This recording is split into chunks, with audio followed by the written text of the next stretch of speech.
اعوذ باللہ من الشیطان الرجیم بسم اللہ الرحمن الرحیم۔ دوستو آپ دیکھ رہے ہیں لائر انفو چینل۔ وہ 1925 میں پیدا ہوا، 6 سال کی عمر میں ولی عہد بنا اور 22 سال کی عمر میں ایران کا بادشاہ بن گیا۔ وہ محمد رضا شاہ پہلوی تھا، لیکن پوری دنیا اسے شاہ ایران کے نام سے جانتی تھی۔ وہ ایشیا میں امریکہ کا سب سے بڑا دوست تھا۔ یورپی پریس اسے امریکن گورنر کہتا تھا۔ وہ امریکی وفاداری میں بہت آگے چلا گیا۔ امریکہ نے اسے روشن خیالی اور اعتدال پسندی کا حکم دیا اور اس نے ایران میں داڑھی اور پردے پر پابندی لگا دی۔ اس کے دور میں کوئی باپردہ عورت گھر سے نکلتی تھی تو پولیس سرعام اس کا برقع پھاڑ دیتی تھی۔ شاہ ایران نے تمام زنانہ اسکولوں، کالجوں اور یونیورسٹیوں میں اسکرٹ کو یونیفارم بنا دیا تھا۔ شراب نوشی، رقص اور زنا فیشن بن گیا۔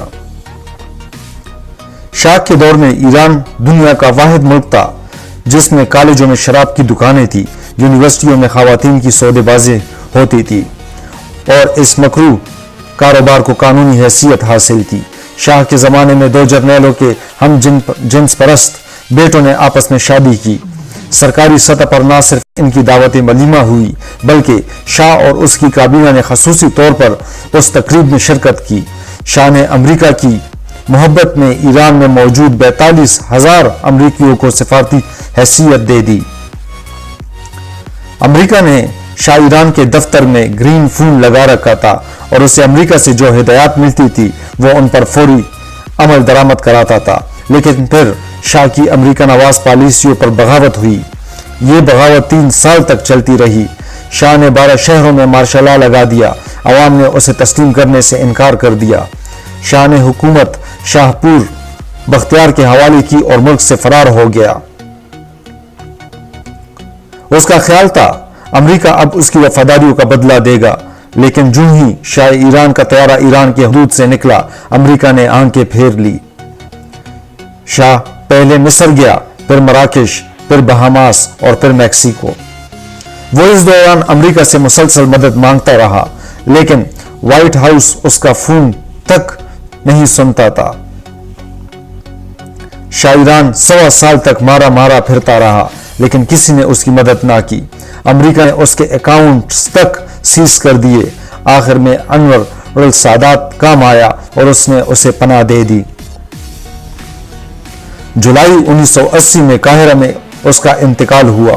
انتقال کے وقت اس کے پاس اس کی تیسری بیوی کے سوا کوئی نہیں تھا۔ لوگ اس کا جنازہ تک پڑھنے نہ آئے، چنانچہ اسے اس کے بیڈ روم میں ہی امانتاً دفنا دیا گیا۔ یہ صرف رضا شاہ پہلوی کی کہانی نہیں، امریکہ کا ہر دوست حکمران اس انجام کا شکار ہوا۔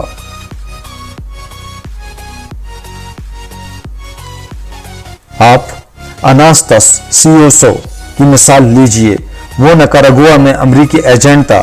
نکاراگوا میں کمیونزم کی تحریک شروع ہوئی تو امریکہ نے اناستاسیوسو کو ڈالر اور اسلحہ دے کر کمیونزم کے خلاف کھڑا کر دیا۔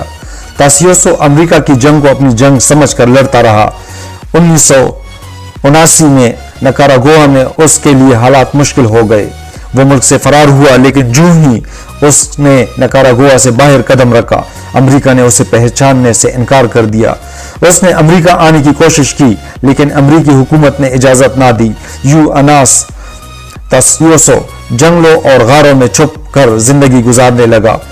وہ 1980 میں اسی پریشانی کے عالم میں انتقال کر گیا اور اس کے چند قریبی دوستوں نے اسے پیراگوئے کے شہر اسنشن میں دفن کر دیا۔ آج لوگ اس کے نام تک سے واقف نہیں ہے۔ چلی کے آمر جنرل اگارتے اگستو پنوشے نے 1973 میں CIA کی مدد سے جنرل ایلینڈو کی منتخب حکومت پر شب خون مارا تھا۔ پنوشے نے اقتدار میں آتے ہی چلی کی عوام کے خلاف آپریشن شروع کر دیا۔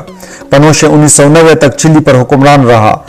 ان 17 برسوں میں پنوشے نے امریکہ کے کہنے پر ہزاروں شہری قتل کرائے، امریکہ کی ناپسندیدہ تنظیموں پر پابندیاں لگائی اور امریکہ کی خواہش پر اپنے شہریوں کے انسانی حقوق غصب کیے۔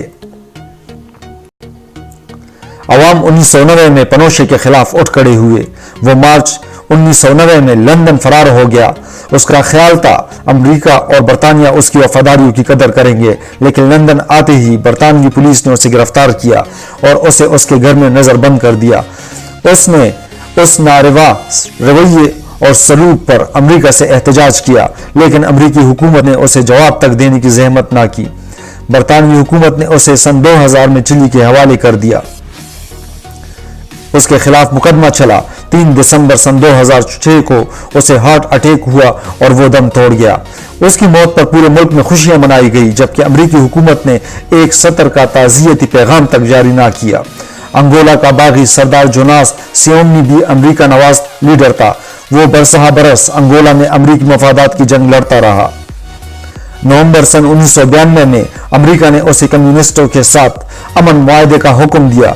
उसने मुआहदे पर दस्तखत कर दिए, जिसके नतीजे में जोनास सियोमनी बेदस्त वफा हो गया। मुआहदे पर दस्तखतों के 2 माह बाद कम्युनिस्टों ने हाम्बो में उसके हेडक्वार्टर पर हमला कर दिया। वो फरार हो गया।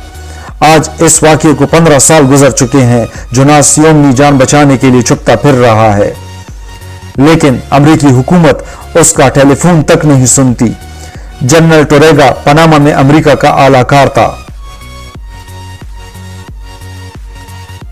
उसे भी अमेरिकियों ने कम्युनिस्टों के खिलाफ इस्तेमाल किया। वो 1990 तक अमेरिकी मफादात की जंग लड़ता रहा, लेकिन अमेरिका की तसल्ली ना हुई, लिहाजा अमेरिका ने पनामा पर हमला कर दिया। सदर नोरेगा गिरफ्तार हुआ। अमेरिकी इमाम पर अदालत ने उसे 40 साल कैद बामुशक्कत की सजा सुना दी और नोरेगा गुज़श्ता 14 बरस से जेल में अमेरिकी दोस्ती का खमाजा भुगत रहा है। फर्डिनांड मार्कोस 22 बरस तक फिलिपाइन में अमेरिकी मफादात की जंग लड़ता रहा। उसने फिलिपाइन से कम्युनिस्टों को चुन चुन कर ख़त्म किया, लेकिन 1986 में अमेरिका ही ने उसकी हुकूमत ख़त्म करा दी। मार्कोस अमेरिका आ गया। अमेरिका ने उसे पनाह तो दे दी, लेकिन इसे वो इज्जत और वो तौकीर ना दी जिसका वो हकदार था। मार्कोस ने बाकी जिंदगी होनोलुलु के एक छोटे से मकान में गुजारी और इसे एक आम पनाहगुज़ीन के बराबर वजीफा मिलता था। मार्कोस 1999 में इसी बेबसी के आलम में अनजहानी हो गया। 1979 ही में अमेरिका ने रोडेशिया में बिशप एबल मिनोरिवा को मुगाबे और नेकोमो के मुकाबले में खड़ा किया। बिशप अमेरिकियों के लिए लड़ता रहा, लेकिन जब वो लड़ते लड़ते कमजोर हो गया तो अमेरिका ने उसकी इमदाद से हाथ खींच लिया और सदर सद्दाम हुसैन की कहानी तो पूरी दुनिया जानती है। इनकलाबी ईरान के बाद अमेरिका ने सद्दाम हुसैन को इस्तेमाल करने का फैसला किया। सद्दाम हुसैन ने अमेरिका की मां पर 22 सितंबर सन 1980 को ईरान पर हमला किया। ये जंग 20 अगस्त 1988 तक 8 साल जारी रही और इसमें 10 लाख अफराद हलाक और 20 लाख जख्मी हुए। सद्दाम हुसैन 1990 तक अमेरिका का दोस्त रहा, लेकिन फिर अमेरिका ने तेल के लालच में इराक पर हमला कर दिया।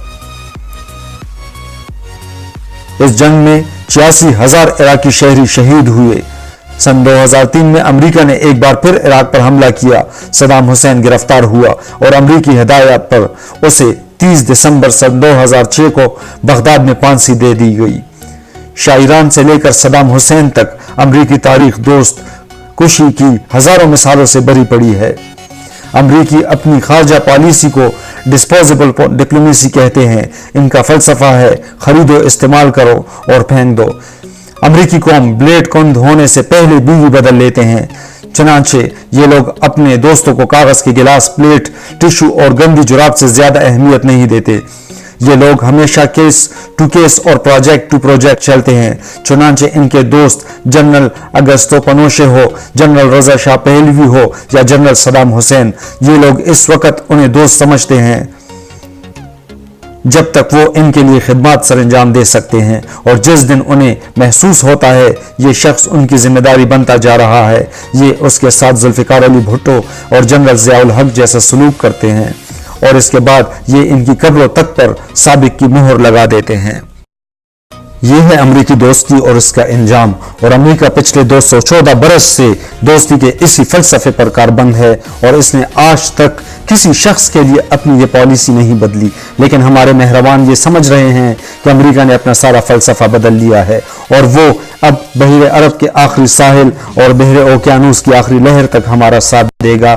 हमारे ये दोस्त भूल गए हैं वो अमेरिकी जो अपनी माँ और अपने बाप को भूल जाते हैं। वो बहरानों में ان کا کیا ساتھ دیں گے؟ امریکہ ڈوبتے سورجوں کی زمین ہے اور ڈوبتے سورجوں کے بیٹے ہمیشہ چڑھتے سورجوں کے دوست ہوتے ہیں، اور اس وقت ہمارے مہربانوں کا سورج ڈوب رہا ہے، چنانچہ امریکہ کی وفاداری کا رخ بھی بدل رہا ہے۔